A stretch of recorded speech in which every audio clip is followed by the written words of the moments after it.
नमस्कार साथियों, आज हम बात करने वाले हैं एक बेहद इम्पॉर्टेंट विषय के बारे में, डिप्रेशन नामक बीमारी के ऊपर हम बात करने वाले हैं कि आखिर डिप्रेशन इतना कॉमन कैसे होता जा रहा है।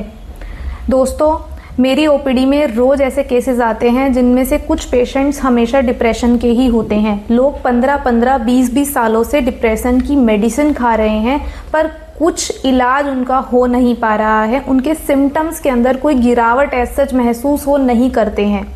डोजेस बढ़ती चली जाती हैं, एमजी बढ़ते चले जाते हैं, मेडिसिन चेंज हो जाती हैं, पर 15 साल से 20 साल से आज भी डिप्रेशन की वो मेडिसिन ले रहे हैं।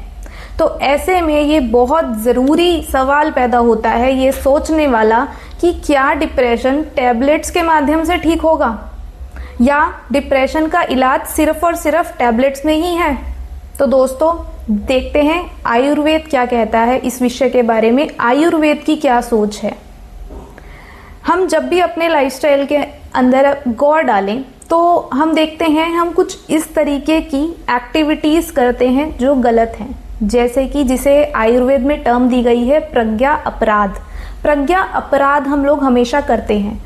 प्रज्ञा अपराध का मतलब होता है कि जो चीज़ गलत है उस चीज़ को रिपीटेटिवली करते रहना, जैसे कि वो खाने से रिलेटेड भी हो सकती है, आपके सोचने से भी रिलेटेड हो सकती है। हमें पता है कि ये फूड अच्छा नहीं है, हैवी है, गुरु है, रात को नहीं खाना चाहिए, पर हम लोग खाते हैं। लाइफस्टाइल में हमेशा इस तरह की चीज़ों को हम अपनाते हैं। हमें पता है नेगेटिव नहीं सोचना चाहिए या ओवर थिंकिंग नहीं करनी चाहिए या रात को नहीं जागना चाहिए लेट नाइट तक, पर हम ऐसा करते हैं और ये सब चीज़ें प्रज्ञा अपराध की श्रेणी में आता है और इसे ही एक मुख्य कारण बताया गया है आयुर्वेद में डिप्रेशन का। आयुर्वेद के अंदर कहीं पर भी depression as such term use नहीं की गई है। उन्होंने बोला है या तो विषाद होगा या अवसाद होगा या आपको चित्तउद्वेग होगा, ये सब टर्म्स यूज़ की गई हैं, पर हम इसे डिप्रेशन से रिलेट ज़रूर कर सकते हैं। तो जब आप प्रज्ञा अपराध करते हैं, यानी कि उन सभी आदतों को अपनाते हैं जो गलत थी आपके लिए, उसकी वजह से आपके शरीर में उपस्थित वात, पित्त, कफ दोषों का प्रकोप होता है और साथ साथ होता है सत्व, रज और तम जैसे मानसिक गुणों का भी प्रकोप। जब वात का प्रकोप होता है तो आपको चिड़चिड़ापन, आपको एंजाइटी होना, बहुत भागम भाग जैसा फील होना। जब पित्त का प्रकोप होता है आपको आता है गुस्सा, बर्निंग सेंसेशंस, इस तरह की चीज़ें फील होती हैं। कफ के गुण की वजह से आपको फील होता है स्लो डाउन हो जाना, शरीर के अंदर हैवीनेस का होना, किसी भी काम में आलसियत का फील होना, करने के अंदर मन ना करना, सब कफ दोष के वजह से ऐसा आप फील करते हैं। तो जब ये सारे दोष बढ़ते हैं और मानसिक तल पे आपका सत्व रज तम का इम्बैलेंस होता है, ये सब मिलकर आपके मनोवह स्रोतस को, यानी कि जो आपका चैनल करता है, जो मन के थॉट्स को चैनलाइज करता है, जो स्रोतस है आपका, चैनल है आपका मनोवह स्रोतस, उसमें ये सब ब्लॉकेज उत्पन्न करते हैं और उस ब्लॉकेज की वजह से आपके जो नॉर्मल थॉट मैकेनिज्म है उसमें डिस्टर्बेंस होती है। आपको आती है उदासीनता, आपको आता है एक इम्बैलेंस जो कि नॉर्मल नहीं है, जिसको आप फिर डिप्रेशन जैसी बीमारियों से कोरिलेट करते हैं।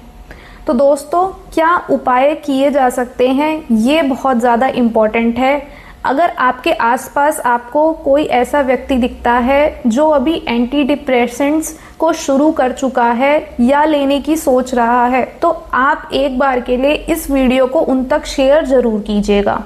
आज हम इसमें डिस्कस करेंगे कुछ ऐसे उपाय जो करने बेहद इम्पॉर्टेंट हैं अगर आप भी एंटी डिप्रेसेंट्स पे हैं तो। दोस्तों, सुबह उठिए और पार्क में थोड़ी देर नंगे पैर चलना शुरू कीजिए। इससे आपको बहुत तरह के फ़ायदे होंगे। आपका सेरोटोनिन लेवल बढ़ेगा। धूप में अगर आप ऐसा करते हैं तो वो बहुत ही अच्छा है, आपको विटामिन डी भी साथ साथ मिलेगा। इससे आपकी स्लीप बहुत अच्छी हो जाती है, आपको नींद अच्छी आने में मदद मिलती है। रात को जब सोने जाते हैं तो सोने से 1 घंटा पहले किसी भी प्रकार के टेलीफोन्स को या फ़ोन को आप जो है अवॉइड कीजिए, स्क्रीन अवॉइड कीजिए। आपके जो मेलाटोनिन हार्मोन है वो इसकी वजह से डिस्टर्ब हो जाता है, उसकी एक नेचुरल रिदम होती है वो डिस्टर्ब हो जाती है, जिसकी वजह से आपको अच्छी नींद नहीं आती। तो सोने से 1 घंटा पहले हमेशा फ़ोन को कर दीजिए टाटा बाय बाय। तीसरा उपाय आप जो कर सकते हैं वो है जर्नलिंग का। कुछ भी स्पिरिचुअल बुक्स आप पढ़ सकते हैं, या फिर स्पिरिचुअल बुक्स ना पढ़ें तो कम से कम अपने जीवन के बारे में ही आप एक डायरी मेंटेन कर सकते हैं। जो आपकी डेली लाइफ में चीज़ें हो रही हैं, अच्छी हैं बुरी हैं, उन्हें लिखना शुरू कीजिए। लिखने से आपके मानसिक तल के जो भी थॉट्स हैं वो आपकी डायरी में आने शुरू हो जाएंगे। आप हैवीनेस को कम महसूस करेंगे। एक चीज़ आप बहुत अच्छी इसमें कर सकते हैं वो है पॉजिटिव थिंकिंग जैसी कुछ वीडियोस जो हैं आप वो डेली बेसिस पे सुन सकते हैं। कोई चैनल इस तरह का फॉलो कर सकते हैं जिनकी वीडियोस को आप सुन सकते हैं। कुछ टाइम हमेशा ध्यान के लिए निकालिए, 5 से 10 मिनट। आपको कुछ बहुत बड़ी चीज़ें करने की ज़रूरत नहीं है, सिर्फ लंबी गहरी सांस लेनी है और बैठना है आराम से। तो ध्यान के लिए समय दीजिए।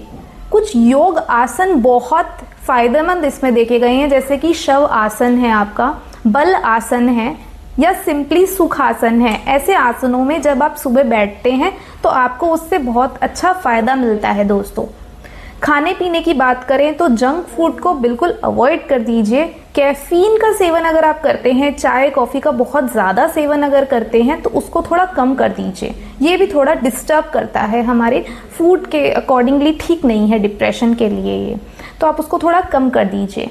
होपफुली जब आप ये सब चीज़ें करेंगे तो आप देखेंगे कि आपके जो फिजिकली सिम्टम्स आ रहे हैं, आपको हैवीनेस लग रही है, उदासीनता लग रही है, वो काफ़ी हद तक रिड्यूस हो जाएंगे और शायद आप एंटी डिप्रेसेंट्स लेने से बच भी जाएं।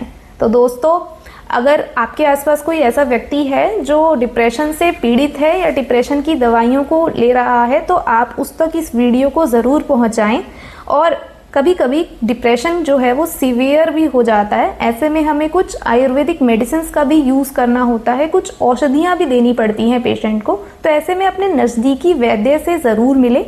सिर्फ सेल्फ मेडिकेशन कभी भी ना कीजिए, हमेशा अपने वैद्य से मिलकर आप सलाह कर सकते हैं। धन्यवाद।